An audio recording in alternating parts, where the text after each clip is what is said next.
What's going on, everybody? Welcome into the Sun Belt Syndicate. And as always, we are brought to you in part by collegefootballdogs.com, continuing to bring you out the content as our writers continue to hammer out new stories every day on both the pro and college side. So don't let the name fool you as we get going there. As always, presented by W Energy down below as Marv blocks the screen there right now. But we have a promo code for you at W if you use SB Syndicate at checkout. And we are part of Dog TV as we get rolling along to add that tab to the website as our shows will all go live there as well. Guys, welcome into the show. How are we doing tonight? Good, man. Good to be here. Good, man. Good. Not loving the rain, but I guess it's a good thing that most of our teams didn't go on Wednesday, right? Yeah. Yeah, well, app got postponed yesterday. Yeah, that's true. Early. That's true. They moved start times for this week up as well, this weekend. Did they? 5 o'clock first pitch tomorrow and Friday. Huh. Interesting. It stinks. Not real sure why. You going to that one? I'll be there for Saturday's 1 o'clock game. My oldest son's got a baseball game Friday night, so we'll head up the mountain Saturday, catch the third game. Nice. Very nice. Seth, you going to pay $15 to go see all three games this weekend? Hey, you don't have to pay if you hop a shuttle all the way across Boone to get there. Oh, well, there you go. Parking's terrible this year. Terrible. So you said there's construction going on. Is that why? Yeah, they've cleared the entire area. They're putting in some type of sustainable development, some type of thing going on with that up there. Okay. We've got our number one fan, Artie Cat, joining the show, our resident Texas State fan. He's saying, hi, y'all. What's up, Artie? Thanks for joining us tonight. Guys, we talked about it before. It's not just affecting App State. It's not just affecting JMU, but after they're the top two finishers in the basketball thing, let's just touch on that real quick. How crazy is this, and how much is it going to destroy mid-major college athletics? I mean, kind of already seen it in football. A lot of these G5 teams in the past have kind of prided themselves on being developmental teams. You get a diamond in the rough out of high school, you develop them and turn them into a star player. Now you get a kid who's a stud and shows out as a freshman and he's gone. But I mean, App State specifically, we just lost 8 players, 1 to graduation, 7 in the portal. That's 9. When we went to the commercial break a minute ago, I was looking at my phone. Harkham's in the portal now too. Jeez. They've lost literally everybody. That's probably 98% of our points from the season. Yeah. That's I hate it. I hate it. JMU losing a coach, that's expected, but unless Kearns is going somewhere, that's going to be a devastating blow for App State basketball, who seemed like it maybe had kind of started to get on the rise, and now it's unless the portal is just as kind to us as it's been brutal right now, it's going to be tough. Yeah, that's brutal. It's like, when you see mass exodus for App's situation, especially, you have to wonder if like the coach is on the move or not. But so far, It's like what Seth has been saying that we've been hearing, or he's been hearing specifically, like he's not supposed to be moving. So what's going on in the background here that we've got all these guys leaving? There's no way that one season of success leads all these guys to get all these crazy offers to go play elsewhere for more money, or money in general, because I'm sure there wasn't really much of any deals being struck at App State, right? I mean, I'm not aware of any of those guys getting any kind of great NIL deals besides like a burger at a local restaurant or something, right? Right. No, doesn't make a lot of sense at all. Hey, and some of those guys, App specifically, they're in the portal, were not star players, if you will. Right. They were definitely good contributors, but no one that you think a ACC school is going to come and pick up, and whether it's an NIL deal or not, it's just it's terrible. I can see why some of the great coaches are starting to get out of the game, because it's just not the same anymore. Yeah, I think this situation in particular is a little bit different, though. Like Dominic was saying, like this isn't just 1 or 2 guys. This is literally the roster, 7/8 of your entire team. Yes, it's tough. Minus some walk-ons. I mean, that's it. All you have left is some walk-ons at this point. Yeah, Isn't what's the kid that got the scholarship that was local there? Seth, is he a senior Brian too? Green, he graduates. Yeah, so that's another guy gone. Not for transfer portal, obviously, but I mean, your team is literally depleted.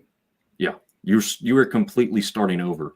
What did how many did James Madison lose? So far, I think at least 3 or 4.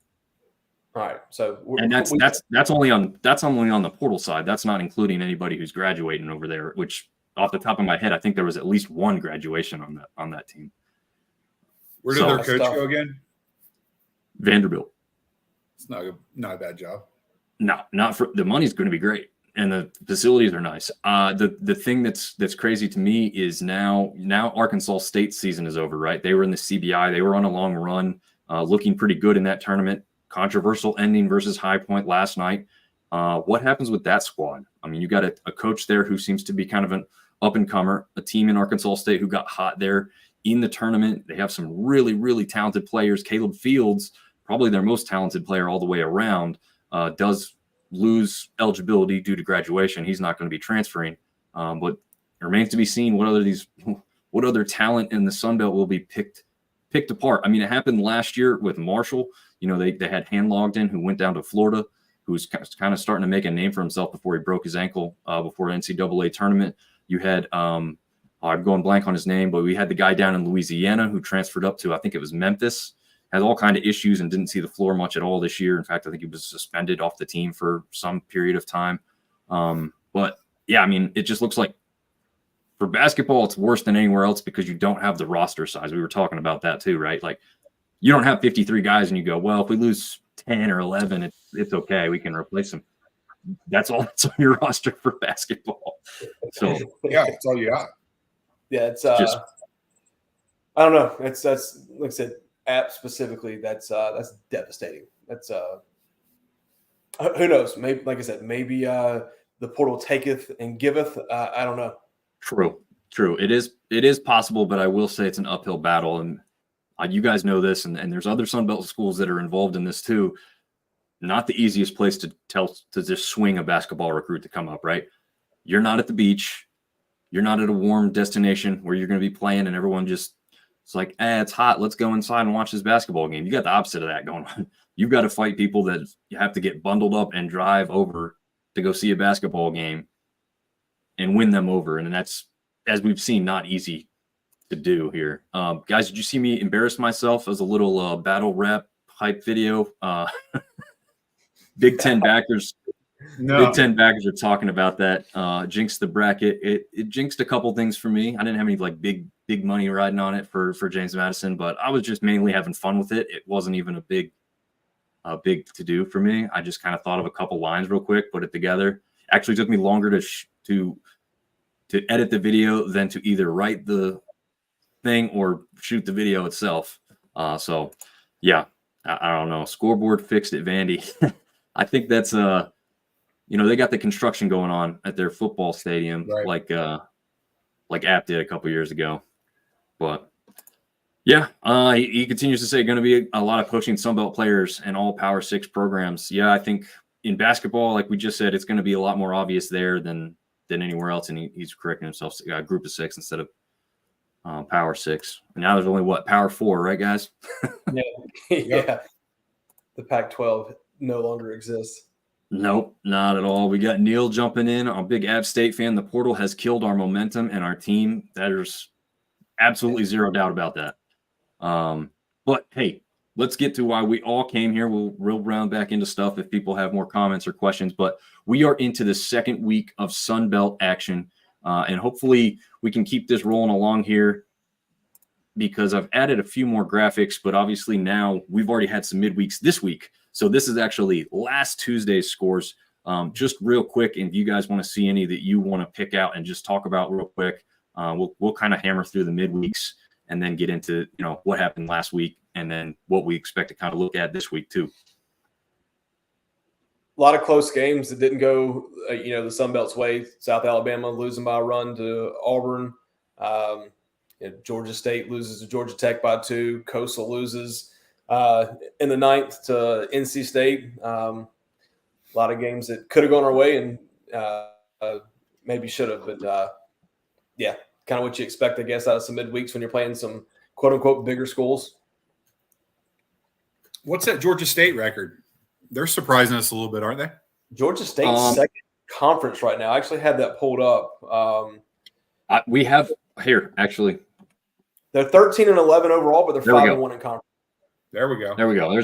There's the standings as we talk about them, and we can jump back and forth a little bit. But yeah, like Marv said, very surprising in conference record for them to start with. When you look at and compare their overall record to everybody else, they should be towards the bottom. But in conference, 5-1. I wrote this down. I was looking. 9 of our teams in this conference have 15+ wins, and only 1 team has a losing record.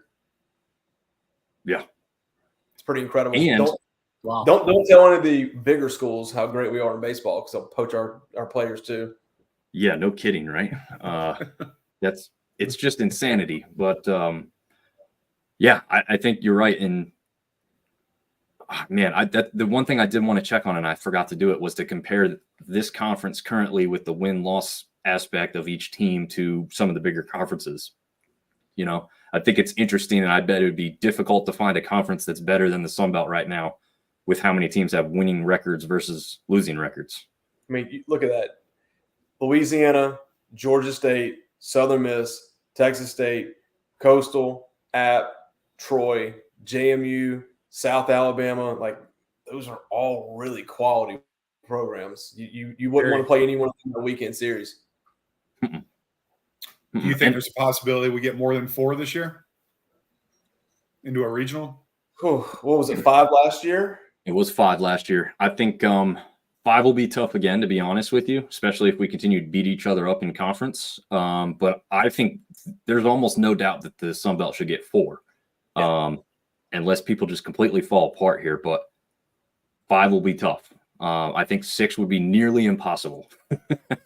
Yeah, it would be. But man, it's we talked about it a little bit before.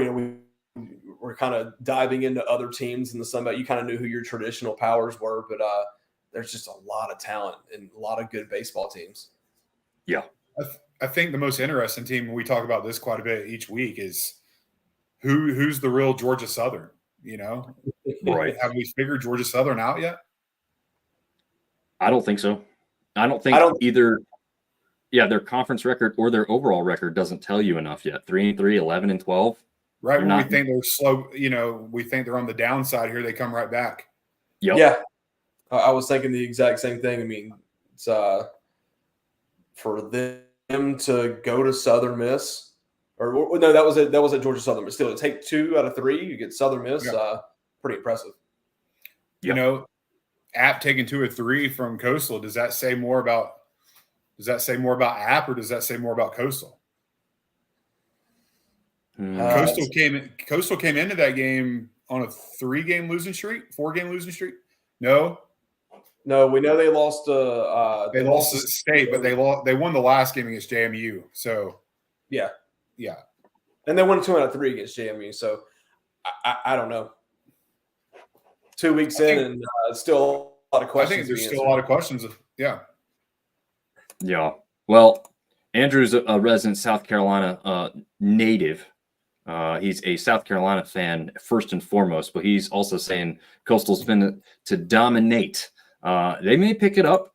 This week's mid week matchup that did not happen for them could have told us a lot lot about that. Just jumping back in here. Yes, supposed to be a Clemson. Number 3 Clemson is what it should have been. So unfortunately, Clemson with a big weekend. Did you see their past weekend? I saw that they won. I forget exactly who it was off the top of my head. They swept Florida State. Florida State was undefeated. Oh wow! Yeah. What did Coastal drop to in the rankings? They're not 13. They are now 19. But I go by, for anyone wondering, I go by what the NCAA website gives you. So that just so I stay consistent throughout the year. I know that there's different ones that have a slightly different rankings. In one group of rankings, they completely fell out, which honestly I kind of expected with 2 straight losses to App and then a struggle to win that last one in extra innings. Almost a sweep. Yeah, pretty close to being a sweep.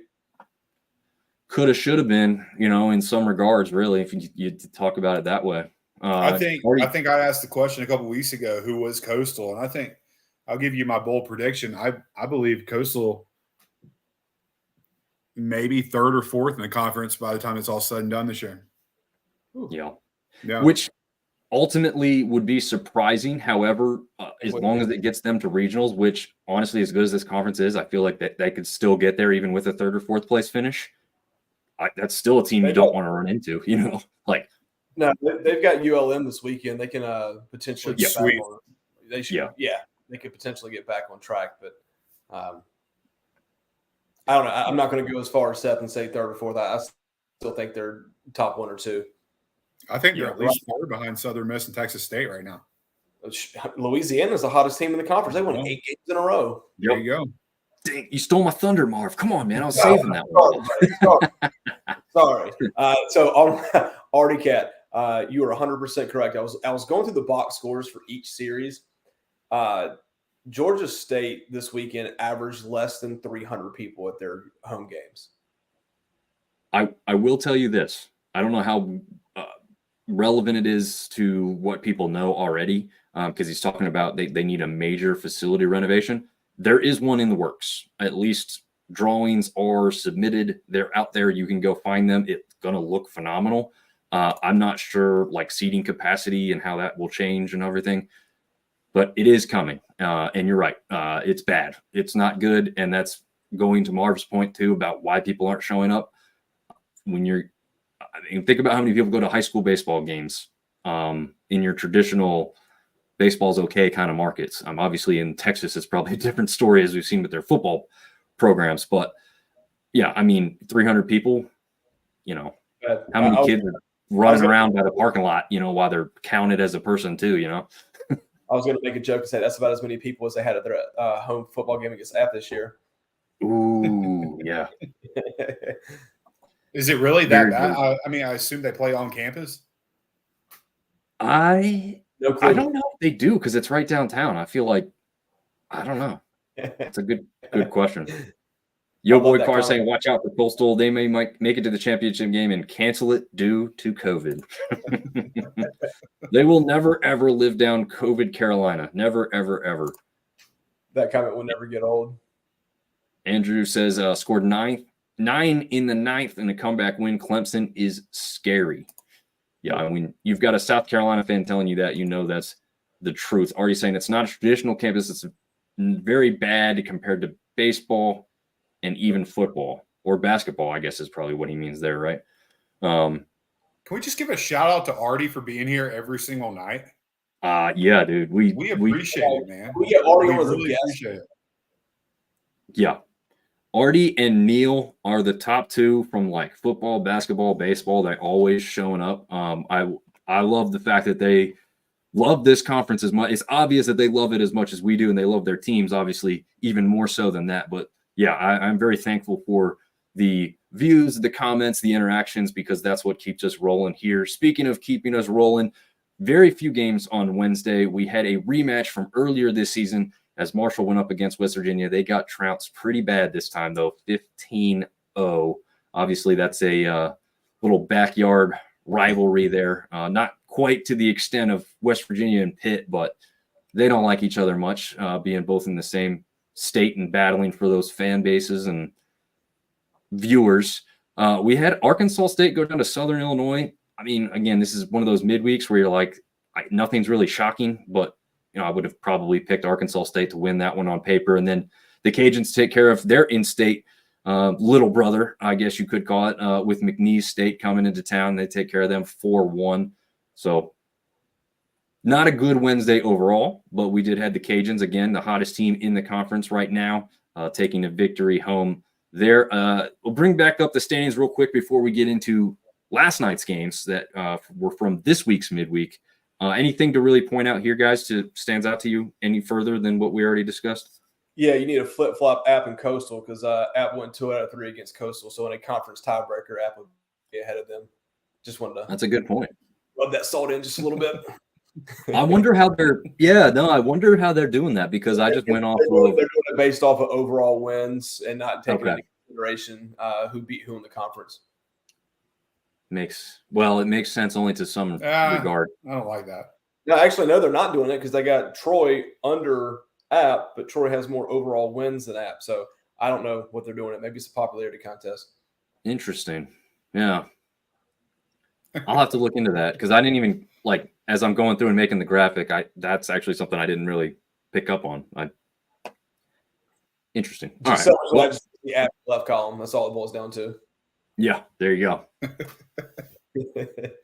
All right, so last night's games, we had the Sun Belt overall go 8-2, as Fun Belt Sports on Twitter pointed out. I had not really done them. I realized that we won a whole lot more than we lost. I just hadn't counted them up. Hopefully, App would have beaten Asheville, and hopefully Coastal could have stood a chance to beat Clemson. Not going to be easy, but that could have been one hell of an amazing night if you go 10-2 against the competition. Really, the only disappointing one or surprising one in any regard to me is La Tech and ULM, which it didn't shock me that La Tech won that one. But I didn't really expect Marshall to go in and beat Virginia Tech, so that one wasn't a surprise, I guess. No, La Tech's a good baseball team. That doesn't surprise me at all. Yeah, absolutely. And you had for our West Side fans, although we don't have an East and West in baseball, as we know. But Southern Miss took on Tulane. There's no love lost between Tulane and a number of teams in this conference, but Southern Miss and Tulane have something extra special as they have a rivalry, a trophy game, I guess you would call it, in football. And I'm sure that continues whenever they match up in basketball and certainly in baseball. So it's cool to see them take that one over Tulane by 5 runs. Cajuns take it to Grambling 12-4. James Madison run rules Radford, if you don't recognize that logo. A couple of the teams that won handily, and that's pretty good to see. The one to note here that was probably the most exciting was South Alabama Jaguars winning in walk-off fashion over Alabama State. Had to come back from behind there in the bottom of the 9th inning to win that one 10-9. So, and it was the final game of the night. So it was a nice kind of way to round out Tuesday's action. Again, no games tonight. We get back into action tomorrow night. But before we do that, we're going to round out the series from this past weekend as we had App State. Oh, I didn't fix that graphic there. Well, they went 2-1 against Coastal Carolina. I don't know how I didn't catch that. The stuff on the side's right, but the series total is not there. At the time, Coastal Carolina was ranked 13th in the conference. Marv, you want to take it from there with this one? Yeah. The Seth thing. I can't remember. Yeah, Seth. Do what? I went to Sunday's doubleheader, the first game of a doubleheader. Great attendance. App pulled it out. Each game was back and forth. Friday night, it would have been Saturday's game. Friday night's game got postponed to Sunday. So App went down 5-0 in the first inning and battled back all the way through the game. And at each game, just as close as it could. Well, Sunday's doubleheader got a little out of hand, but 2 evenly matched teams, 9-8, 16-8, and then the last one was a heartbreaker Sunday night. I think we were all watching that. Yeah. Coastal broke it open in the 12th. Yeah. Is that score correct? No, that last score. That 9-8? 17-11 was the final. You know score. what? I don't know what I did here. Yeah, that's definitely not correct. That final score was 17-11. Yeah, I screwed up all broke that it open. I'll probably change the graphics. It was a great series. I thought early. I enjoyed watching every single game of it. Yeah, that was a great series. Just some interesting stuff that I saw from that. Like you said, Seth, in the first game, App's down 6-0 at one point. Scored 9 runs in the 6th and 7th inning. Coastal walked 8 batters in that game. Hard to win when you're giving 8 free passes. Yeah. Second game, completely different. App jumps out 5-0. Coastal gets 8 runs in the 6th and 7th, and App has to come back and put 3 up in the bottom of the 8th to get the win. And then the last game, 39 total hits in the game. Just absolute crazy. Back and forth battle. And like you said, Seth, Coastal puts up 5 in the top of the 12th, and App couldn't get anything going. But, man, what a good series. Had a chance to get the sweep. Proud of the boys for battling back in game 1. credit them for staying in when Coastal surged back in game 2 and almost had them. But I think, Dominic, you said, how the program's kind of building. First ever win in San Marcos last weekend. And is this the first time we've taken a series from Coastal? Yes, it is. Yeah. First ever time. We took our first series ever from Louisiana last year, Coastal this year. Like you said, the San Marcos victory. Program's stepping in the right direction. And honestly, it's kind of crazy that they're doing it when they're not even, the best team in the conference kind of thing. So definitely making some headway, though. Tully is Thanks, Tully, yeah. That dude went off. Austin had a pretty good weekend, too. Austin went 5 for 6 in the last game. But, hey, App player gets Offensive Player of the Week this week. Zamora. Yeah, he went 10 for 18 on the weekend, 4 doubles, a triple, scored 3 times, 10 RBIs. When you're getting that kind of production out of your non-hitter, you're going to have a pretty good weekend. Yeah, I'd say so. Let me get out of this graphic since it's wrong anyway. All right.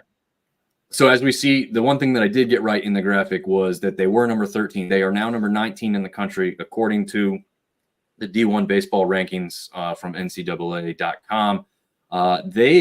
Coastal Carolina, as Marv already mentioned, match up with ULM. So they got a good chance to rebound this weekend. App State has a chance to keep it rolling. I know that they technically ended with a loss, but I think they felt like they could have possibly taken that last one. So they're going to keep the good vibes rolling as they host Marshall up in Boone this weekend. The Coastal Series, does anyone know off the top of their head if that one's home or away for them? I can check real quick if not. Right now, I got it written down. I believe it's in Conway. No, that's in Monroe. Oh, wow. Yeah. So that'll be a little more challenging, but makes up for those 20 straight games Coastal had at home to begin the season. Yeah. App gets back-to-back home series to make up for the 17 straight road games they had to start the season. Yeah. By the way, I'll just go ahead and say this. If I get real choppy or break up, let me know because I'll switch the internet. Right now, I'm hearing the thunder and hard rain on the house, so let me know. I might switch over to the telephone here in a minute. I'm getting a little choppy too. Okay. But yeah, just let me know if it gets real bad, but I'll try and stay on the internet because it should be a little bit better. Before we move on, Artie Cat just wants us to let them know University of Texas Rio Grande Valley, the longest name in Division I athletics, did just announce that they're moving to this Southland Conference. Yeah, and that's a little bit of a surprise with where a lot of people thought they would have gone. But again, that's a move kind of like the Sun Belt has done with more regional teams that more people want to see. They're closer to, they care about more. So good for them in that regard. The next series we had, mostly in alphabetical order as far as a couple of teams go, by the way. Arkansas State going down to Marshall, 2-1 in favor of the Herd here, 6-2, 9-6, and 6-4 in 14 innings. The Red Wolves finally get one on their side to end on Sunday with. Guys, whose one is this one? I know I have Marshall. Who had Arkansas State? Yeah, I've got Arkansas State. Okay. So first game, 6-2, goes to Marshall. Marshall jumped out to a 6-0 lead and kind of cruised after that. Starting pitcher through 6 innings, only gave up 5 hits and 1 run. So, they've had some good pitching this year, which kind of surprises me to where they are in the standings. Second game, Marshall wins 9-6. Arkansas State scores 4 in the 9th to make it interesting, but just not enough. Both teams had 12 hits in the game, so the bats were going. And then in the series, end of the series, goes 14 innings like you have there. Arkansas State gets 2 in the top of the 14th. Both teams had 11 hits, and the starting pitcher for Arkansas State threw 7.2 innings, 9 Ks, but he did hit 4 batters. Ooh. Yeah. Hey, Marv, was the player of the week last year? Is that Marshall's Friday, or the pitcher of the week? Is that Marshall's Friday night guy? It was. You know what? I think he's their Saturday night guy. Okay. Either way, their Friday and Saturday night guy this weekend threw great games. Their starter in that 9-6 win, I think he only gave up 2 runs and threw 6 innings. So they're getting good, long productive starts from their starting pitching. Like I said, I'm surprised that their record's not better than what it is. Yeah. Yeah, that's what Chad had told us the other week as he saw them live. Well, I don't know if he saw them live, but he obviously took in all the games and was very impressed with what Marshall could do and thought they'd be kind of sneaky good here pretty soon in the conference. But I don't know if Arkansas State's a big tell of how that's going to go, but obviously it is considered an upset at this point with where Marshall is and where Arkansas State is. So it's good that the Herd continue to put some more in the win column because they certainly haven't had a whole lot of luck with that on the outside of conference aspect. Looking ahead. Who's our bottom dweller right now? Would that be Monroe? Marshall. Marshall is, yeah. Marshall. Yeah. Wow. Only team in the conference with a losing record. Okay. Yep. Yeah, but they are well, let's just jump it back here. Whoops, one too many. They're tied with Arkansas State as far as conference record goes. They're actually, wow, we got a lot of teams at 2-4. I didn't realize how many we had. We have 6 teams currently tied at 2-4 for conference standings, but obviously those aren't all created equal. And once we get a couple more weeks in here, it's really going to start to separate. But yeah, a lot of teams right there, all with each other towards the bottom. We'll see how it plays out. All right. So we already talked about this matchup a little bit. Obviously, the Herd matchup with App State in Boone. Arkansas State matches up with Georgia Southern. That could be a real interesting matchup as you've got Georgia State sitting there at 3-3 and Arkansas State sitting there at 2-4. Definitely both teams could take a chunk out of where they need to be by sweep this weekend. I don't know if I see a sweep series for sure. Yeah, that might be one we have to predict because it's definitely not a clear and obvious winner on either side, I'd say. That's I don't think so in Jonesboro too. You said they struggle with attendance too, right? Yeah, they're doing better than Georgia State. I know I hated on Georgia State a couple weeks ago. Now they're second in the conference, but when I was going through some of the box scores, by the way, are really funny because it'll have the attendance and then it'll have the weather for the game. So the Marshall series just last weekend, first game that said very, very cloudy was the weather. Very, very cloudy. The second game it said very, very cloudy yet again. And then the last game it said a little bit nicer. Wow.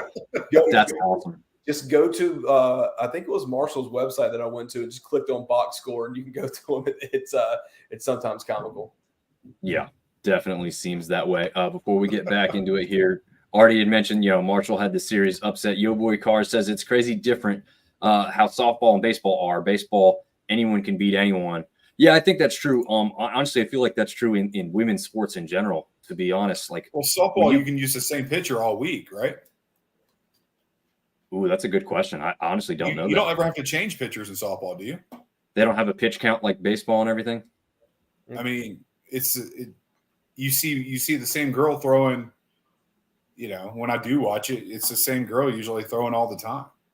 I guess it's like, maybe I'm totally wrong on this, but like I've never once heard of a softball pitcher having like Tommy Johns, right? Because the pitching mechanics are completely different. Yeah, and there's no pitch counts in college baseball. There are in youth sports, but you're not going to throw your Friday arm on Friday and then throw them on Sunday. You're just not going to do it. Right. I thought there was. So there's no pitch count in college baseball. I don't think so. I could be, but I know we'll get to it here in a little while, but the Georgia Southern Sunday starter threw 112 pitches in a complete game. Okay. Yeah. Crazy. I did not realize that. I thought there was. He says softball is like, who will win before they even play most of the time. I was going to say the thing I was going to equate it to is the NCAA basketball tournament is happening right now. That's one of the most obvious things. Like, for the most part, if you did a bracket challenge for the women's sport, the women's portion of that, and you went completely chalk, odds are you're going to do really, really well. You're not going to win every game. There will be some upsets. But I feel like that sport is one of those ones where like the top teams are always going to be the top teams when it comes to tournament time. And maybe softball's kind of like that. I haven't watched enough of it, but it seems to make sense where the talent disparity between like the power programs and the mid-major whatevers is quite a bit more evident in the women's game than it is in the men's. I don't know. Do you feel that way? Agreed. Yeah. Okay. Yeah, very much. He says 14 innings is crazy, and Artie is telling us that Texas State softball is number 23 in the nation. I believe Cajun softball is way up there too, and that they had just taken at least a game or maybe a series from Oklahoma. Is that right? At least a game. Yeah, but Lady Bobcats, go get them. Yeah. Whoops. Let's see. Tuesday will be a doozy for A-State baseball as we face the number 1 ranked team in the nation in Arkansas. Yeah, we won't quite get that far ahead. But yeah, that will be one heck of a tough matchup, but a really fun one. If they could pull that off, that would be pretty great. Darius Garland saying, "Love me some Sunbelt Syndicate." We appreciate it, man. I don't know what that graphic is though. I'm not sure what he's got there. Some kind of crazy looking artwork, maybe some personal artwork he's done there. But yeah, well, we appreciate the love, and we'll jump back in as we had Georgia Southern surprising Southern Miss taking the series 2-1. First 2 games had a lot of runs, and then we had a pitching duel on the last one, guys. Yeah, the last game. So the pitcher for Georgia Southern got named Sunbelt Pitcher of the Year, of the week, complete game. Only gave up 4 hits, struck out 7. That was his 5th complete game of his career, which is pretty awesome. And the guy he went up against, I can't remember his name, but the guy for Southern Miss threw a gem that day too. Just when you got a series tied 1-1 going to Sunday, that's the kind of game you want to see. Oh, absolutely. I know there was some heat in this one. Forget what they call themselves. It's not Cameron Crazies, obviously, because that's the Duke thing. But there's an account on Twitter that calls themselves it's something C Crazies. Big Georgia Southern fans, big Georgia Southern baseball fans. He likes to talk a little trash on that account, and Southern Miss was going at him pretty good because Southern Miss has. For those of you who don't understand this and follow this, if you want to talk some trash about baseball, don't go at Southern Miss. They will destroy you on Twitter. They will kill you on Twitter. The only one that's probably anywhere close as far as Twitter battles is concerned is the Cajuns. I've seen their fans get up and destroy people as well. But those 2 fan bases are ones you do not want to mess with. Coastal Carolina has some fans, but they don't have the numbers. Cajuns and Southern Miss have the numbers. It's a numbers game, solely a numbers game. You will just get obliterated in multiple ways. So don't try them. Trust me, I've seen enough of it. You don't want to go that route. But this one was definitely a surprise there. Artie saying the first game was a complete blowout. Yeah, it was. I definitely did not expect Georgia Southern to run rule anybody really at this point. Maybe like a lower division team that they were playing or something. But that second game, Southern Miss was down 4-1 going into the 7th inning. The bottom of the 7th. They scored 8 runs in the last 3 innings. So, those bats don't get hot at the right time. It could have been a sweep, but, super surprised. Once again, Seth, who is Georgia Southern? What is this team? Yeah. I think that's what we text about every weekend. Who is this team? I don't think they're a Louisiana Monroe, but I also don't think they're – I would sit here and say they're not a Southern Miss, but they just took 2 or 3 from Southern Miss. So it's I don't know. Who does Georgia Southern have next week, Dom? I got to look at that right now. We have Troy for Southern Miss. Whew. That's Georgia Southern's got Arkansas State. Okay. Yeah, that's right. I think we'll find out a lot about both teams. I agree. In Jonesboro. Do agree. We'll talk about Troy's struggles this past weekend, but those 2 teams on the right are fighting to right the good one too. Yeah, they're definitely fighting to right the ship, and then the guys on the left are fighting for where are we going to start heading? Which direction are we going to start trending in the conference, up or down? Yeah. I don't know if I have a concern about the teams on the right doing that with Southern Miss and Troy. I think they'll both trend upward, but it's going to be who wins this series will obviously have a big advantage in that regard. So be interesting. But these 2 might be hop off here and hop right back on, fellas. Okay, sounds good. These 2 right here, Marv, I think I mean, these might be two of the better matchups of the weekend, really, though. I mean, with what it means to all four teams, right? Like, maybe you're not going to get the best of baseball, maybe, I guess, but I mean, it's still going to be quality. And I think both teams, or all four teams here, have a big reason to win their series this weekend. I mean, if Arkansas State loses their series, they've got a large mountain to climb. And Georgia Southern, yeah, they're 3-3. Southern Miss just coming off losing two. They definitely don't want to lose another one. That's in Southern Miss this weekend, but I'm really more interested in Southern Miss Troy. I think that's the second best series of the weekend. You got Texas State and Louisiana this weekend. I think that's probably in my opinion. Actually, heck, I'll take that back. Southern Miss Troy and Texas State Louisiana. That's a battle for the top. Yeah, definitely. And Artie's agreeing kind of with us, must wins kind of all the way around for all four teams. Yeah, I mean, I definitely think it feels like that for the teams on the left. Again, I think the teams on the right are gonna be okay, but yeah, I mean, you don't want to start. You don't want to get a sweep. Neither one of those teams can really afford that. So I'm taking Georgia Southern two games to 1 on that one. Okay. Yeah, I think that as well. I don't disagree with that. Nice. All right. Well, speaking of Georgia State, not Southern, as they famously say there in Atlanta, or Southern, not State, depending on where you're at.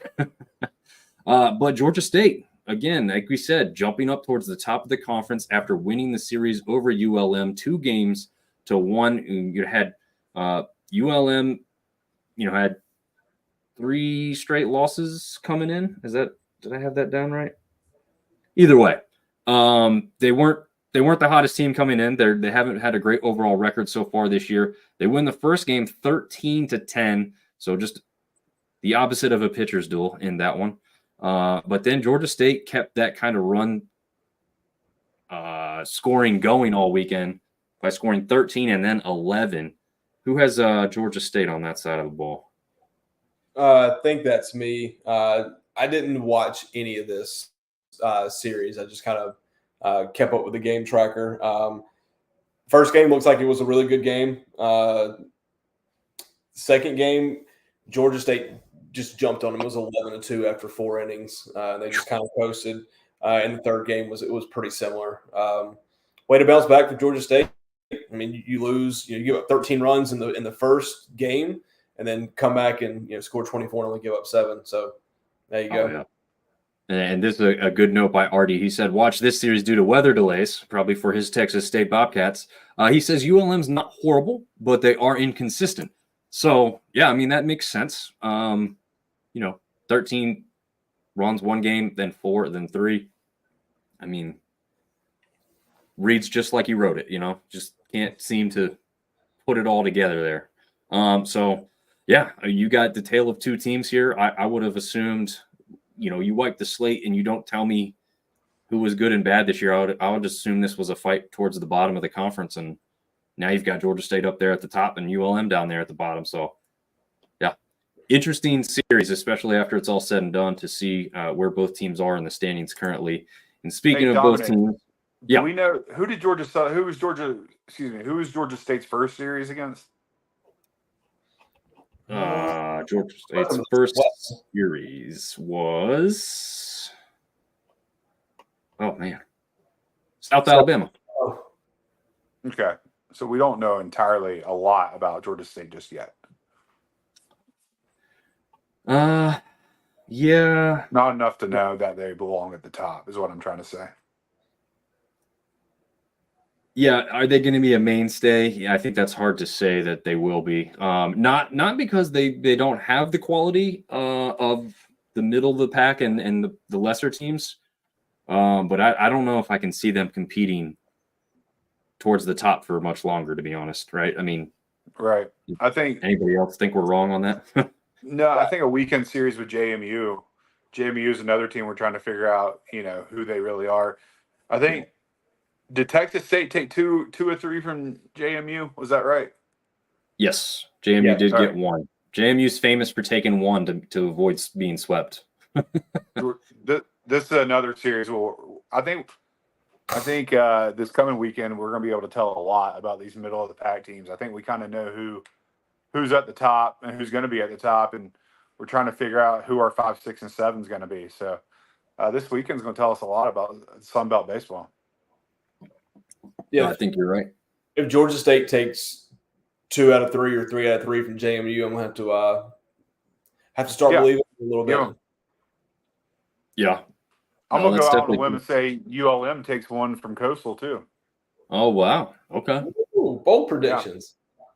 Yeah. I mean, yeah. I'm not convinced on Coastal just yet, fellas.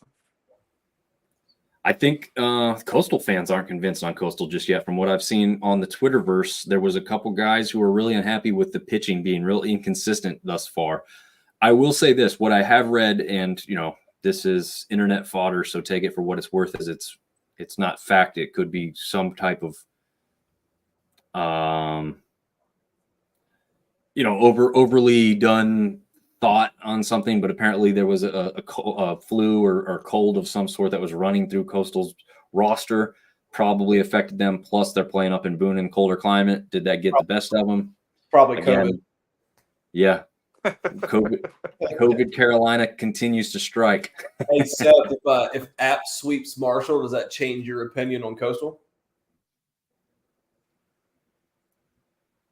No, because I don't believe Marshall's worth of shit either, to be honest with you. Just to be honest with you. A sweep of Coastal is not telling me, a sweep of Marshall is not telling me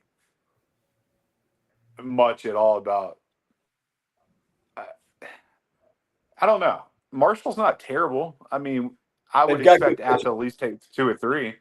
Yeah, they've got good pitching. They got great pitching. Yeah. Yep. Hey, the pitching seems to be there. Yep. Hey, Tuthill's getting his first weekend start in 2 years tomorrow. That's big. Wow. Clayton, North Carolina, what's up? There we go. Didn't he get a start a couple weeks ago and got rattled pretty early? Was it Duke? Did he throw against Duke? He went against Duke, but he wasn't the starter that night. No, okay. He came in at a really bad spot in the first. Gave up a couple in the first, but I don't think all of them were earned. And then in the second and third, he really kind of settled us back into the game. He started last Tuesday against Queens and looked okay. But yeah, for him to get a series start against one of the Marshall weekend guys, that's a big deal for him, because Marshall's Friday and Saturday guys look to be pretty darn good, even though it's weird this weekend they're doing Thursday, Friday, Saturday because of Easter. But yeah, pretty excited to see him get on the mound. Yeah. As Marv said, just as a reminder to all the fans out there not paying full attention just yet because you're so used to Friday, Saturday, Sunday. It is Thursday, Friday, Saturday this weekend, as they won't go for Easter Sunday. That happens again. I think it's Mother's Day weekend. They typically do that too, or maybe they play that. There's a weekend in May, I feel like, though, that they don't go Sunday or something. Anyway, is that Memorial Day? Or... team I'm buying low on, fellas. I'm gonna take a wild shot on Texas State right here. What you got? I think they're a sleeper.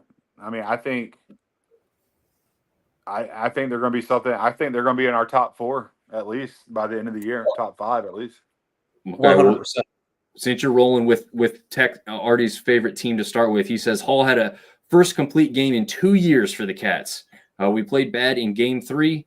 Bad weather. Yeah, I think I had heard that Texas State was expecting bad weather most of the weekend there. Hard to sweep any team. No, I absolutely agree with that. I think that's what we've seen a lot of in this conference thus far. And when you've seen even the results from the midweek, obviously that's not a series, but the results on some of the teams that have played each other 2 times and, a week or 2 apart, and you've got two different teams winning in some of those games too. It's not easy to beat any team twice. Let alone sweep them 3 times in a row. So, yeah, also, as we've said many, many times, this conference is not easy. It's not easy in basketball. It's not easy in football. And it's definitely probably the toughest, I'd say, really, in baseball. I don't know. I think we'd all agree that basketball is probably like the lesser of all the sports in this conference as far as the men's sports are concerned. Football is the top dog, but baseball, as far as competitiveness, may just be number one. Early thoughts on that one this year for you guys. I don't disagree. I mean, I think if you look at football, like the Sun Belt East is a beast. But if you look all through baseball, since there is no East-West, I mean, Marshall's the worst team in the conference, and Marshall could beat any team in the conference. Yeah. Agreed. I think it's also competitive. I mean, because there's so many games played. Like Artie was saying, it's hard to sweep any team. Like even if Louisiana or even if Monroe took one game from Coastal, I don't think anybody's going to be surprised. I mean, I think even though there are so many games, that doesn't discredit how much talent there is in this league.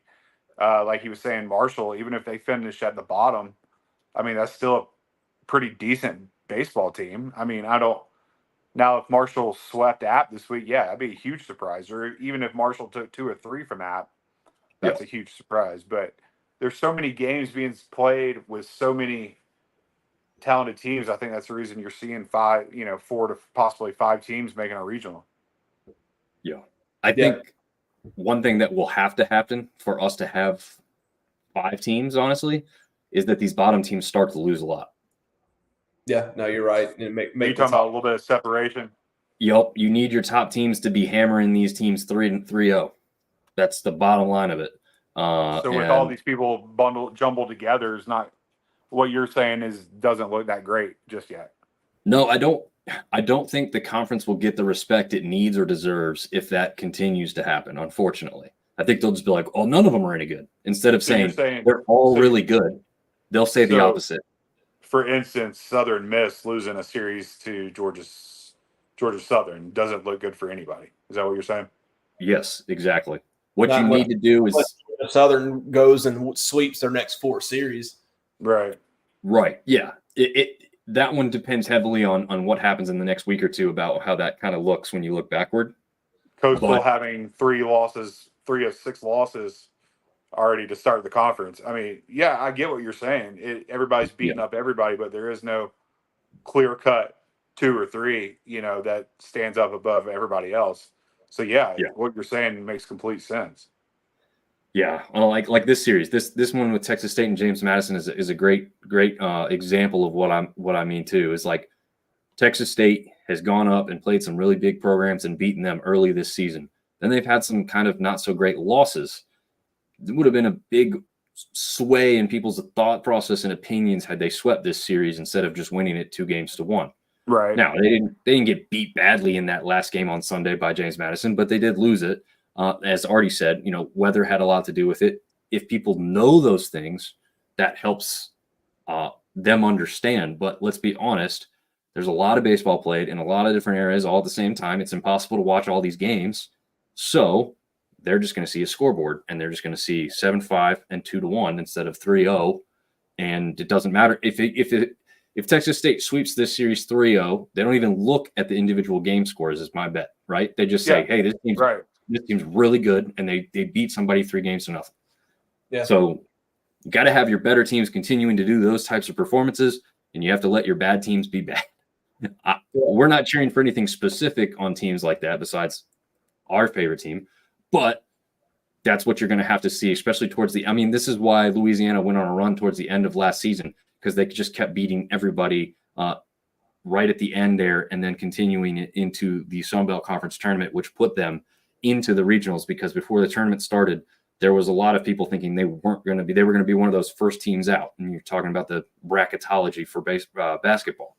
All right, enough about that. Let's get into who they played this week. James Madison matches up with Georgia State. Texas State, as Marv said earlier, matches up with the Cajuns. And now that we're seeing this one in our faces, I agree with Marv. That one's number 1 on the must-see TV list for the weekend. In San Marcos, hottest team in the Sun Belt going to San Marcos. That's going to be fun. Yeah, absolutely.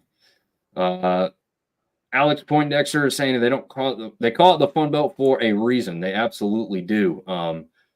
Unpredictable, talented, lots of fun to watch. So if you aren't actually tuning into the games, again, we know they're impossible to watch all of them. Tune into your favorite team at least, because They're pretty much all on the ESPN Plus platform.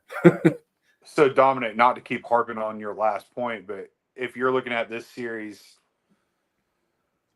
as in for the better of the conference, are you saying Louisiana sweeps this, or Texas State at least takes 2 or 3 from a hot team? I mean, what's your opinion on this one? So you got Louisiana sitting at 5-1, Texas State 4-2, conference wise. A toss up for the conference, either way. Well, I think you want it to, if you're looking for postseason stuff and you're thinking about it that early, you want this series to go 2-1 either way. You don't want to sweep, right, because that makes one team look bad, right? If you ask me what needs to happen, is Texas State needs to be the one that wins this one 2-1. If you're looking at it from an outside perspective, saying what needs to happen to continue to, Louisiana's been on an 8-game run. Okay, if they go on a 2-game losing streak, but they get one, they're going to be just fine. They're still going to be sitting pretty. They're probably still going to be at the top of the conference at that point. Texas State then jumps up there to be up there close to them. Now you're just talking about these two teams being more even than the Cajuns taking 2 of 3, dropping Texas State further back, elevating the Cajuns even further, and creating that separation there between two teams who are probably still towards the top of the conference as far as talent wise go. If Texas State takes 2 or 3, they'll be tied with the Louisiana conference record. If Louisiana takes 2 or 3, they kind of separate themselves from everybody for potential weekend, depending on what Georgia State does. I mean, Georgia State could easily take 2 or 3 from JMU and still be sitting right there tied for first. I mean, true. But like you kind of said, there's differences in what some of these conference records look like. You know, Cajuns or Texas State wins 2 or 3. To me, that looks a heck of a lot better than Georgia State taking 2 or 3 from JMU. Yeah, no doubt about it. And Artie's making mention that they play Texas A&M midweek as well. So there you go. I mean, if they don't get the better of this series, but they go in there and they somehow beat Texas A&M, which isn't going to be easy. Let me pull up Texas A&M. Are they number 4 currently right now? So that will be a huge win for them. He's saying, after the Cajuns, obviously, he's predicting the Cats win this series 2-1. I'm not going to put a prediction on it yet in case we do this one for the weekend, because I think that's a top one that we want to put on our board. You got to do that one in Troy Southern Miss, and then throw another one in there. There's Troy Southern Miss and this one. I mean, that's kind of the top separators right now. Yeah. And I think we talked about the Georgia Southern series being on there too, right? Didn't we? Who they got again? Southerns, Arkansas State. Mainly because of the toss-up aspect. Like, I think, like, for the App Marshall series, we expect App to win that one at least 2-1, hopefully 3-0 for our sake. The ULM series with Coastal, we'd expect Coastal to either sweep or win that one 2-1. I was trying to pick some ones that would be really difficult to pick a winner. That's not necessarily saying it's the best one to watch. South Alabama, ODU, and JMU, Georgia State, and Southern Arkansas State are some of those that you just kind of flip a coin, and whichever way you call it lands, you pick them 2-1 and just stick with it. Yeah, absolutely. Okay, so we got a question here. We'll come back to that real quick. Ben James is asking our opinion on A-State basketball. So we'll just quickly cover that because we did talk about basketball at the start. We did mention them because they were in the CBI tournament. They did lose to High Point last night in the semifinals. Well, championship is tonight between Seattle and High Point. High Point, yeah. I just mentioned that one. So, yeah, I mean, I think they got hot at the right time. So, to me, they're very similar to what South Alabama presented last season in basketball, which was not great throughout the season, but you knew they had talent. For those that watched the basketball series and heard what I had to say, I always said Arkansas State was dangerous. And why were they dangerous? Because they're the best three-point shooting team in the conference, and they were throughout much of the season. So I knew this was a team you did not want to match up with come tournament time. I kept saying that. And, of course, App State matches up with them. They didn't even shoot lights out from 3 in that game, honestly. They just played more solidly than App State did. I wasn't really impressed with any of App State's performances down the stretch, to be totally honest with you. The last 3 straight losses they had, none of them were impressive, which is unfortunate. With A-State, obviously, Yeah. With A-State, they did the exact opposite. They actually really impressed me because they kept it rolling for so long. And then last night, you're talking about a controversial ending on a non-foul call to only lose by 1 point. Still made money on FanDuel on that one. Yeah, they covered the spread of 2.5. So I was good with it. Sports are tough, man. Like, for example, like opening day for baseball is tomorrow, correct? Yes. I'm still stateside. It is. They started in Japan this year, right? Is that what happened? Korea, the Seoul series, the Padres and the Dodgers. Sports are tough, man. It really tests your fandom watching 162 games of the best offense in the entire major league just to blow it in a 5-game series. You know, I mean, or you spend every cold winter night going to a basketball game to watch your team dominate to absolutely just blow it in the conference tournament. I mean, it's so disappointing sometimes to follow all the way through the season and get to the end of the year. And, you know, would you almost rather your team be mediocre like Arkansas State and then you know what I'm saying? Like, at least, Jay, I'm just spitballing what I think. I mean, it's tough watching baseball, 162 games and blow it in a 5-game series. But I guess that's, you know, that World Series a couple years ago makes it all worth it. But just like at basketball, man, you follow them all year, you go to the games, and then you think you have a chance, and you just know JMU's still sitting there at the end of the day. You know what I mean? Yeah. That is spoken like a true Dallas Cowboys fan right there. That's what I'm getting at, Marv. Yeah. 17 games, 16 games of just pure hell every year. Well, I think that's I mean, a roundabout way of getting around it to it, Seth. I do completely understand what you're talking about, though, because think about what we felt when App State was not very good throughout the regular season and then made the NC. Well, I mean, I don't know if you consider it making the NCAA tournament when they're in the first 4, but the COVID year, they made it. They played Norfolk State. I was just as excited, if not more so excited, because they made it. Again, I don't know if you're officially saying they made it to the big dance. I give a damn about the regular season at that point, right? So the regular season's great to celebrate the first regular season championship since 71 or whatever it was. Right. That's cool. Ultimately, it means next to nothing. And now you're seeing a mass exodus at App. So for Arkansas State, they are the opposite. They are trending in the right direction. Because exactly. I would much rather, like you said, I would much rather start building up all the way through the year and get to the end of the year rather than staying all the way up here. And what the hell happened way down here at the end come October? You know what I'm saying? Or come March.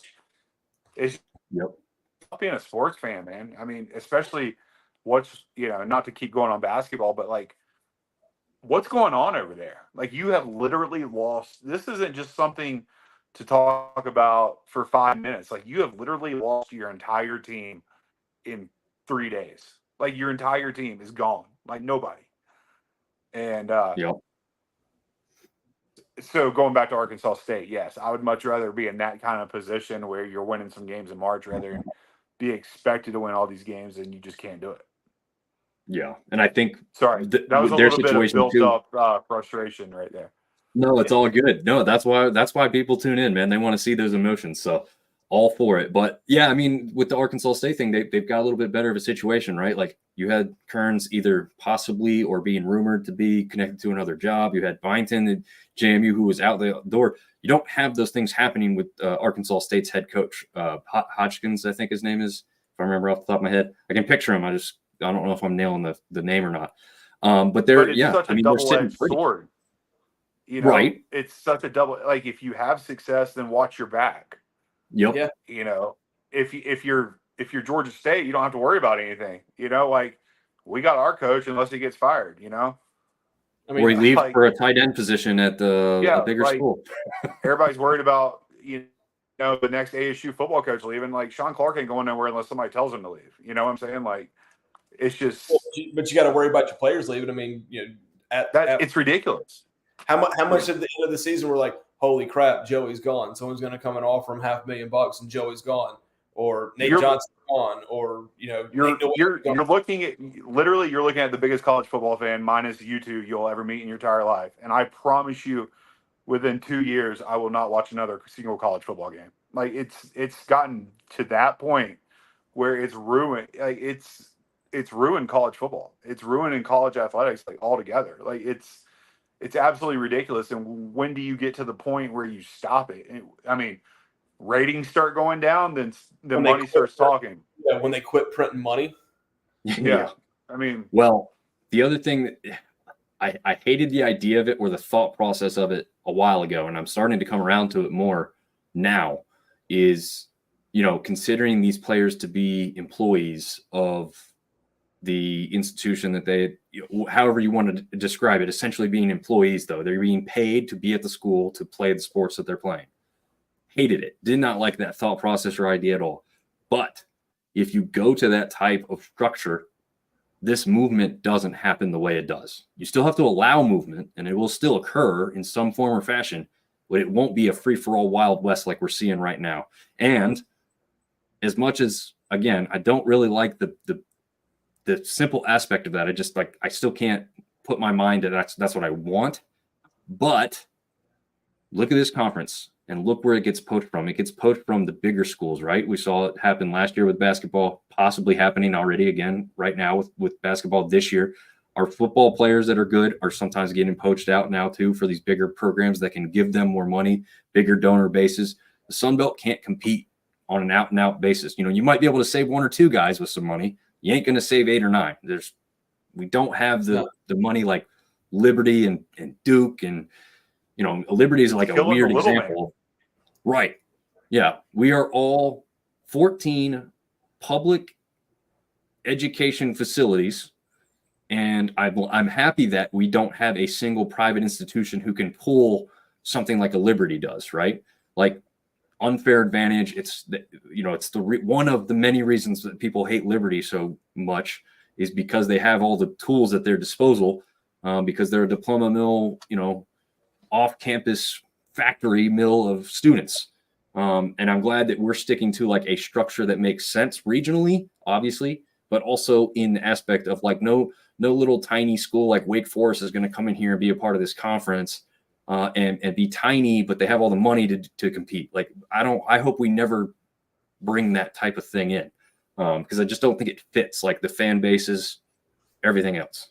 It just sucks knowing, especially not so much for baseball, but like knowing maybe for basketball and football, there will always be a ceiling. You know what I mean? Yeah. Like there will never, like you just know that ASU will never win 12 games every single year. You know what I'm saying? Or whatever it may be, because I'll tell you what, it's a thousand wonders Joey Aguilar is still still in Boone. Like it's amazing that he's still in Boone. I would count my blessings. And then what? Caden. I mean, and then what was the D tackle's name? The freshman? Johnson. Yeah. I mean, yeah. You just thank God they're still around. I mean, there will always be that ceiling, but give it 1 more 2 years, you start seeing success. It's cut off at the knees again because money talks. And the way things are today, can you really blame them though? I mean, can you really blame them for taking more money as an 18 or 19-year-old? No, that appeal is always going to be there. Number one, we talked about this, and I know we're going off on a tangent here, we're supposed to be talking baseball, but what it's going to do, you got to think of what the transfer portal NOL is going to do to high school recruiting in general.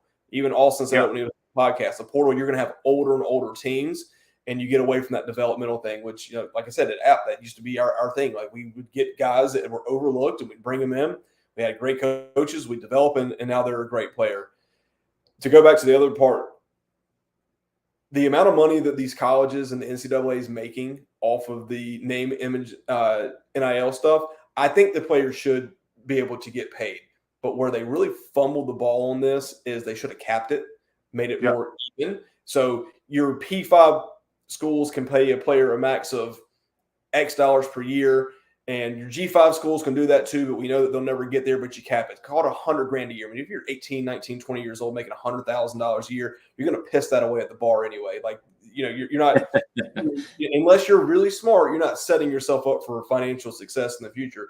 But then when they made the unlimited transfers, that's the dumbest thing on the face of the earth. So now it's not about, where do I see myself going to school? You used to ask yourself, if you were getting recruited, if I got injured, where can I see myself being for the next 4 years of my life, and where can I get a diploma that's going to help me be successful?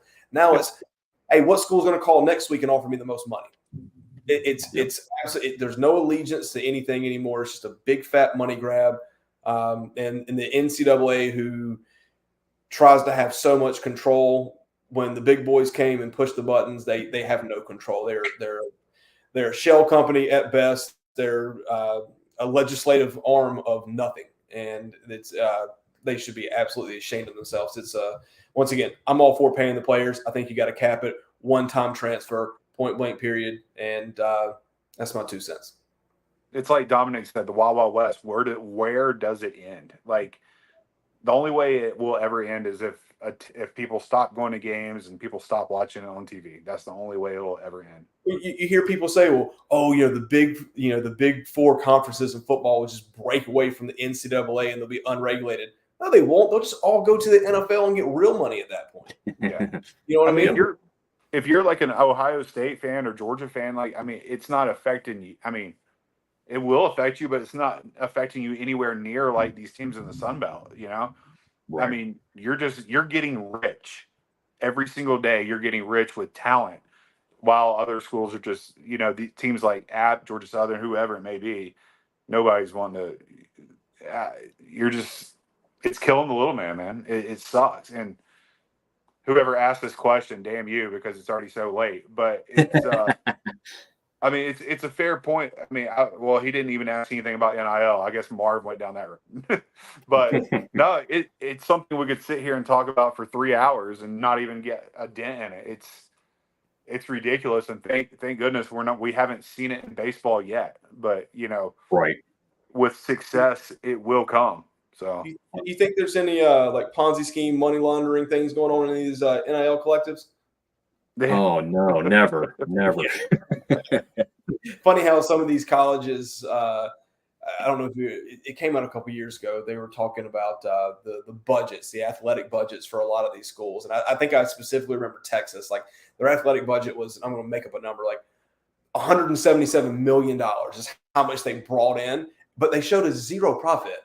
It's like, where'd all that money go? Because if we can run our entire athletic department on $32 million and you're spending 5 times that. Now, I get it. Your stadiums are bigger and you pay your coaches more, but if your stadium's bigger, you're getting more people in the seats and you're charging more money for the seats, so you're bringing in more revenue. Like, where's all this money really going, guys? Yeah. Yep. There is no doubt about that. As Seth said, we are going to try and keep it moving on. We will get to James' other comments. They did just get an Ole Miss transfer for basketball. Those are still going to happen. I feel like I'm not saying that like those types of moves won't happen, but but usually the talent you're getting from, not to say anything about the Ole Miss kid, but that's a kid that's not playing. You know what I mean? Right. You're not getting a kid that's starting every night transferring to a lower tier team. There's no kid in the ACC dropping 22 points. Like, man, App's roster just got devastated. Let me go play there. Now, whoever lands, Abson and Harcum and thank God Xavier Brown's gone. But whoever lands those guys, they're getting rich, while App's getting poor. Just because if you're getting a guy from Ole Miss, that doesn't mean. I'm sorry, but it just sucks. I'm a little butthurt about the basketball thing this week. So, along with the parking at the baseball game. So. Yep. He's saying A-State's women's bowling earned their 16th straight selection to national tournament and being number 2 overall seed. I know nothing about bowling, but congratulations on that. How did we miss that? Not an easy thing to do for that long. Syndicate right there is women's bowling. Let's get it. Yeah, we'll do live on location for that. I know nothing. I'm terrible bowling. I can throw it straight, but I don't have any of that like fancy curve stuff. Anyway, the only discrepancy, this is what Artie's saying here, the only discrepancy that could occur in the Sun Belt would be the 2 major metro, Texas State and Georgia State programs, being able to get more NIL money from businesses, etc. But I personally don't see that coming. Yeah, actually, though, I will say Texas State's way closer to that than Georgia State is. I don't think Georgia State has any pull like that in the Atlanta market at this current moment. Texas businesses are going to give to A&M and Houston and the Longhorns before they give to Texas State. I do, however, all it takes, and we've kind of seen this with like the Boise State aspect, right? Like if Boise was in a more business-centered market, it's not the same. You're right. I mean, Boise doesn't have the competition there like Texas State does. However, one New Year's Six Bowl for Texas State, then you're looking at a lot of people wanting to just all of a sudden become involved because all the eyes are going to be there. And when you do have one of those successful seasons at the G5 level, typically you're good for at least another year or two before it really dies down. Not saying you get back to that same spot. Are you talking about winning 3 national championships in a row and everybody becoming a football fan all of a sudden? Is that what you're referring to? Yeah, one of those things, one of those deals. I'm Seth, just airing it all out tonight, fellas. Airing it all out tonight. What was App State football like before that? Could you just like mosey in there and like throw a football on the sidelines and they just let you hang out? Bro, I could not tell you how many 3-on-3, 5-on-5 football games I had in the middle of an ASU game on the field or on the hill every Saturday. I could care less who won the game as long as I was at the game with my buddies playing football, And then fans like you guys came along and nobody cared about football. Hey, you hold up. I was there for the I transferred to App from East Carolina in 2003. So I was there. I can remember this is no joke. It was 2005 season. It was before we won our first national championship.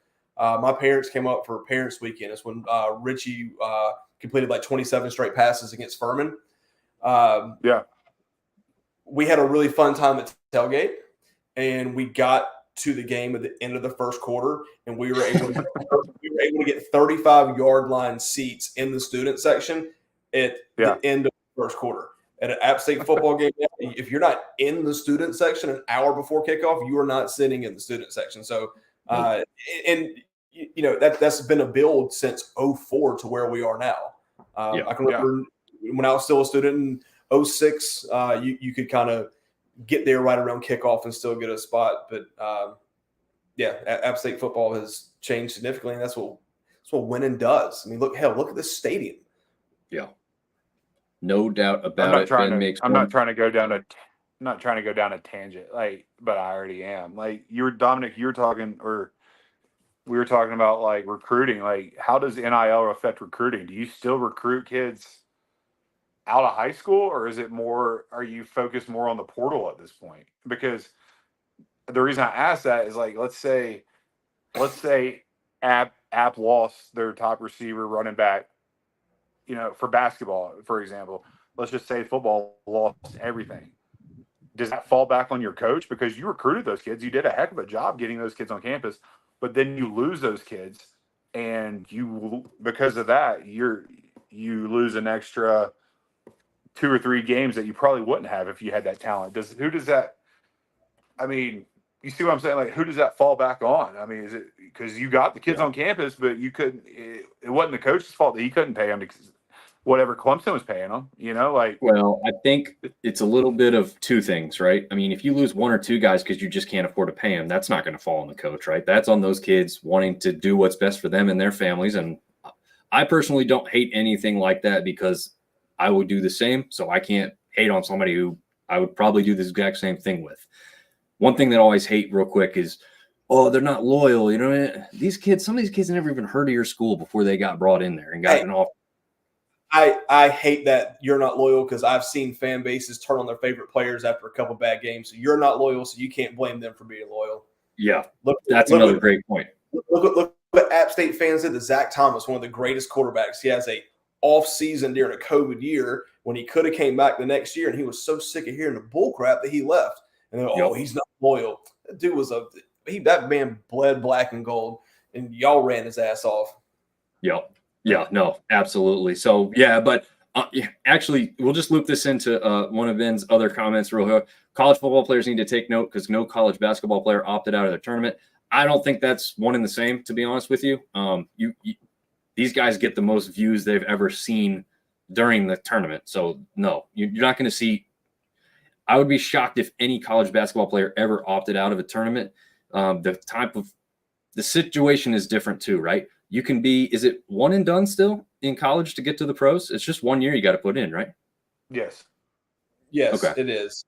And, So and there's it's no- also a little bit different, Don, where like if you're a top player from Ohio State and you go to the Sugar Bowl to play Missouri, you're not playing for a national championship. You're guaranteed millions of dollars while risk it. But if you're a top player for a pretty decent program and you're in the tournament, you got a chance to win a national championship. You better go play. Yeah. Oh yeah. But I Yeah. thought You you just- I were don't think committed it's to that's bullcrap. I thought you were committed to your team a minute ago. You know, what if Zach Thomas had set out a bowl? Is he still bleeding black and gold? Why you got to go theoretical? I hate the idea of sitting out bowl games. Like, dude, I hate by it. the time I get off this podcast, I will never watch another college football game the rest of my life. Like, the more I talk about it, the more ridiculous it has absolutely become. This has topped the parking at baseball for me. This conversation. Thanks to you guys. Oh man. All right, let's we gotta get back to baseball. We gotta get back. Yeah. So we'll Back get to the that. baseball. Yeah. Artie says it just takes one. George Strait could donate some cash. Come on, George. Yeah, that would be huge. I'm sure that App fans are hoping that our country music stars, both of them, wink, wink, would continue. Just one. Waiting on that. Eric Church is not part of this. No. Well, no. He could be. Adam Church maybe, but not Eric Church. Eric Church money. Eric Church can no. He's no. He's a Carolina fan. Everybody knows that. It starts with a C. That's for sure. Yeah, that's true. Big James is saying big game for A-State football in 25 season when they play Arkansas for the first time ever in the sport, and it's been 80 years in the making. Yeah, and we love those matchups, and we're definitely going to be cheering for Arkansas State in that one. That's for sure. Arkansas State never played Arkansas in football? I did not realize that, but that is huge then. Texas State football is already doing NIL, and players are saying it's enough to concentrate on football. Well, so I'm sure there's decent money for the Sun Belt. I think there's decent money. It's a scary football team. Yeah, well, I think there's also money in Texas. Well, so a little bit different than your Marshalls and James Madisons of the world when it comes to those. And already saying you don't have us on the football podcast because it'd be 4 hours long. Oh, we'll do some type of roundtable, but I don't have more than 2 mics, so we'll have to work on that when we get closer to football season. Hey, real quick, I want to point out some stats here. This is crazy on this series. As you can see, Old Dominion scores 1 run the entire series. They had 9 hits the entire series. That's it. Wow. I'll give you another stat on this one. ODU had won 4 of their last 5 coming into the series, averaging 8 runs per game, and they come in here like you said, very few hits, 1 run on the weekend in total. Game 1 had 11 total hits, so that was a quite the pitcher's duel. All the runs by the Cajuns scored in the 5th inning, and Langvin. I hope I'm not destroying that name, but he was the pitcher in that game 1. Now 3-0 on the season, stays perfect. DeBarge continues to go off. Had a great weekend for the Cajuns overall. If you watch a broadcast with the Cajuns in it and you don't hear the name DeBarge like 16 times, there's something wrong because that kid is phenomenal and he just does everything very, very well. Even if it's like, I think the one game he had like 1 hit, but he had 1 run batted in and like a couple other statistics that helped towards the team, and he still was like making plays on the defensive effort. So yeah, just phenomenal weekend for the Cajuns to round back into form. I know ODU came in thinking they were going to take at least 1 in this one, but I think there was some of their fans who thought they had the run support to take 2 of 3 and no shot. So that's hard to do when you only get 9 hits and a Cajun pitcher struck out 29 batters this weekend. Yeah. That pitching that was good. Yeah. ODU was only using, I think, in the game 1 and 3, we used like 2 to 3 pitchers. In that middle game, there was 13-1. I think they put like 5 or 6 or 7 guys on the mound trying to stop the bleeding in that 7-inning game. Didn't help them that much there, but and again, we've got baseball fans in general tuning in, and James is saying he knows it's not Sunbelt related, but Central Arkansas alum Gavin Stone starts again St. Louis on Sunday night baseball this weekend. So yeah, Ben, we don't like to get off topic around here. Sorry. Sorry, man. We'll keep it strictly to Sunbelt baseball. Yeah, strictly Sunbelt baseball. We're going to rename it strictly Sunbelt baseball. Yeah, Artie Cat is saying beat Lafayette and their new mascot, Roadkill the Alligator. They are looking for a mascot. They're definitely looking for one. I don't know if they'll like the roadkill aspect of it. So, yeah, they do match up with Texas State, as we've already talked about. I think this is the only matchup now that we haven't yet talked about, which is Old Dominion matching up with South Alabama. I don't know. I don't know what to predict here. South Alabama gets swept by Georgia State. ODU gets swept by the Cajuns. Not saying those are equal, but I really don't know what to make of that series either. Anybody got any further thoughts on those two games? So that series is at Old Dominion. I toss a coin. If it lands on heads at South Alabama, tails it's Old Dominion, you pick that team, go 2-1. I mean, that's agreed. Yeah, the only thing I think is they're playing at home. They had the run support before this past weekend when they played a really good and a really hot Cajun team.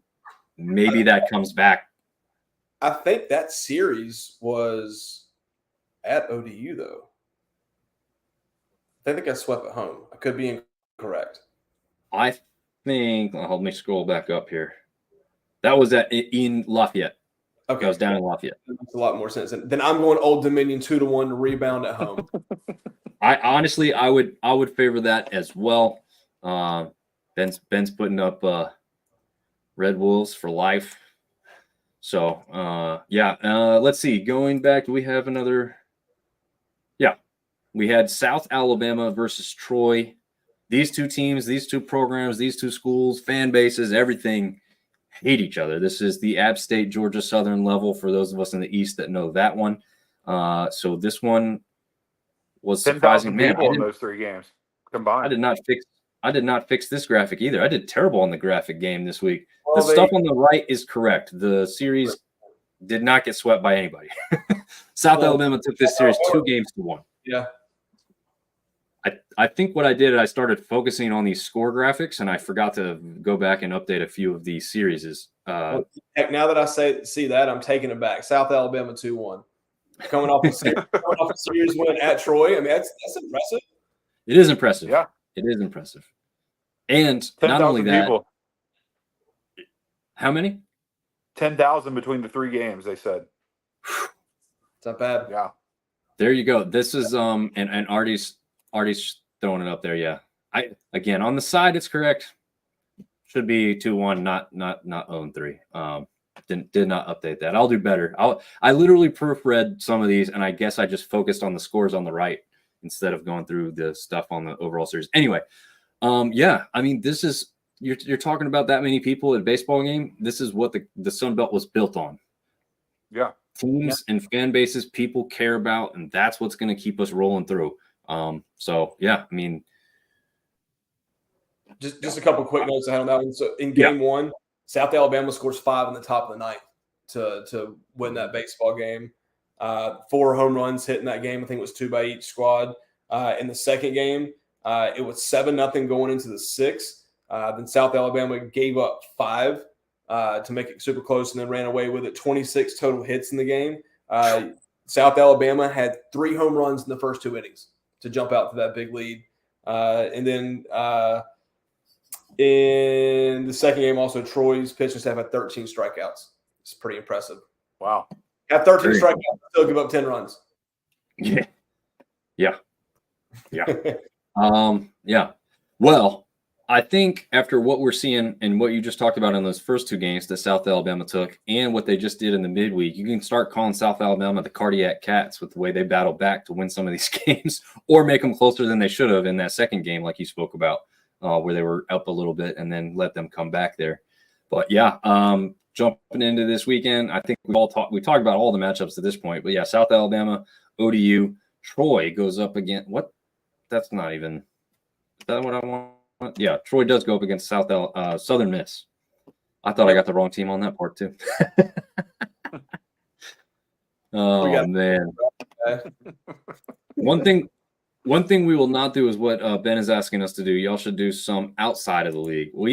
We take up an hour and a half to 2 hours sometimes of people's time. We cannot continue to add more things to this show. And the next week's the Tigers. I mean, it's a circus every week. So next week, well, the acrobats. We'll add the acrobats next week, and then the Tigers and the elephants are the week after. Can't do that stuff anymore, man. The circus has changed. I went the other month. Can't have any live animals. Let's go JUCO baseball next week. Oh, I'm down. We can do some high school too if you want. We could do JUCO football and get Cam Newton on the show. That'll bring in the people. We should have covered Watauga's women's run to the state 4A Western Finals. We could have done that too. We're going to go back to when you were at Watauga, Seth, and we're going to cover what you guys did at your time there. I got some black and white pictures somewhere from when I was there.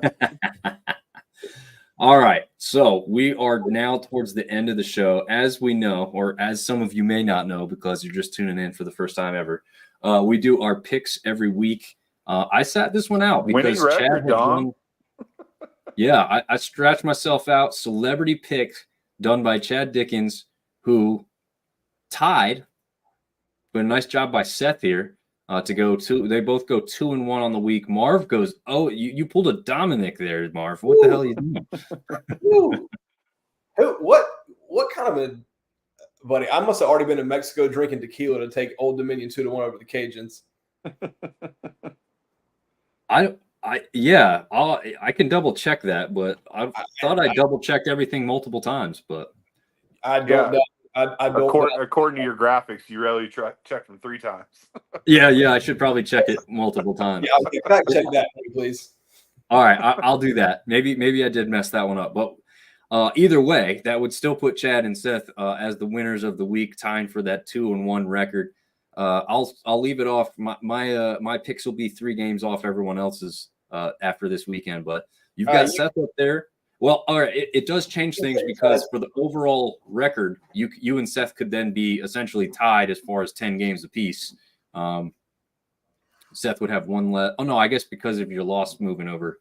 Yeah, you guys would be tied both at 10-8. So my dog is scratching the shit out of my carpet. Hey, I think that Coastal Monroe series would be a fun one to pick because it's either 2-1 or 3-0. So let's pick that one too. Oh, you want to go 4 this week? Hell, why don't we just start picking the whole conference slate? Yeah, we're running out of graphic space here, fellas. We're running out of things to talk about, right? Yeah. Maybe next week we can talk about Louisiana's golf team. We can always bring NIL back up. Yeah, we're going to pick up a JUCO game, a high school game, a Sun Belt game. Hey, man, we can do my kids' travel ball tournament. We can start covering rec league baseball. I got you there. Yeah, that's the idea, Marv. I'm going to do another celebrity pick and let one of your kids make all my picks for me. Don't let the oldest do it. He'll kill all of us. There you go. Moneyball's not allowed to pick. Oh man. All right, so that pretty much wraps it up. This was fun. Yeah, we didn't do our players of the week, but we talked about the Sun Belt players of the week, so we still kind of covered it. Yeah, we got them in. Yeah. Anything else you guys? I mean, we talked about just about everything. We literally talked football, basketball, baseball, and some pro stuff mixed in there for the MLB aspect of things. Hey, Arkansas State, Georgia. You think Ohtani was doing the betting and he's just trying to lay it off on his interpreter?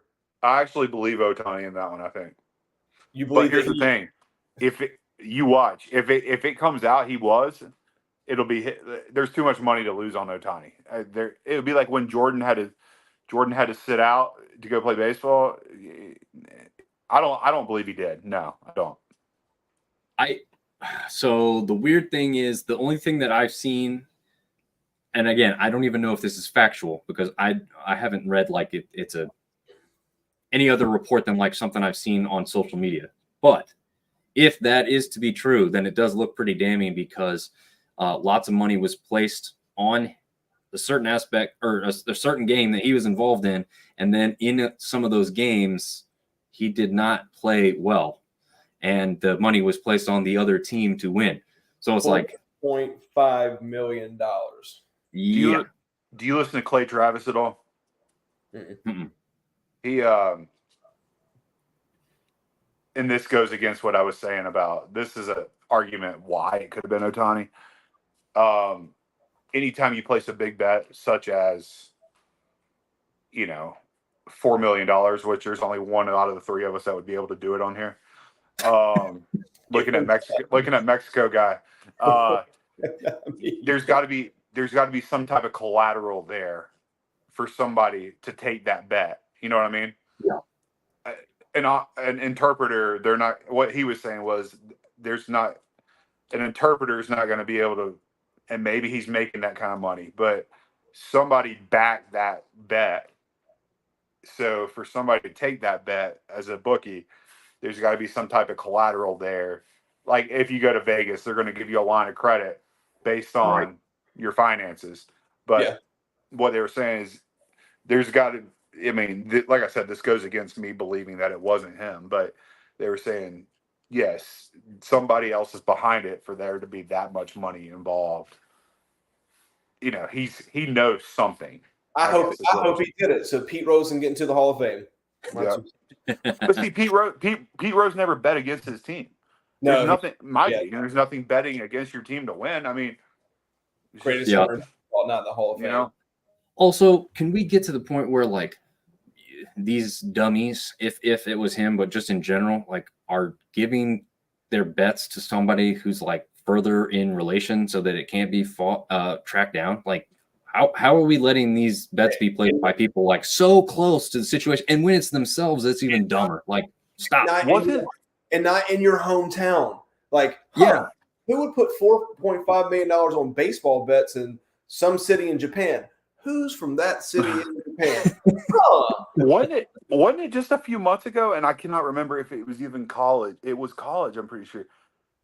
The idiot signed up for an account and used his real name. Do y'all remember that? It was just it was the basketball player, I think, right? I thought it was an NFL player, but yes, he used it was a college player. He used his real name. Yeah. Well, I think there was multiple kids. I think there was a kid on like Iowa that did it for football, and then there's a basketball kid who just got caught for doing something. Pretty sure App had somebody too. No, who was it? App had somebody get suspended or kicked off for betting. Huh. Yeah. Not too. I didn't know that. Didn't know that either. Did we lose Seth? He's frozen. Oh, there he is. All right, boys, let's wrap this. It's bedtime. Yeah, let's wrap this up. It was a great episode. Yeah, I'm done. All night. But yeah, thank everybody for tuning in, and we will further expand the show for next week with everything. Check out collegefootballdogs.com, Dog TV, and W Sports SB Syndicate at checkout to throw us a bone, and we will see you all next time.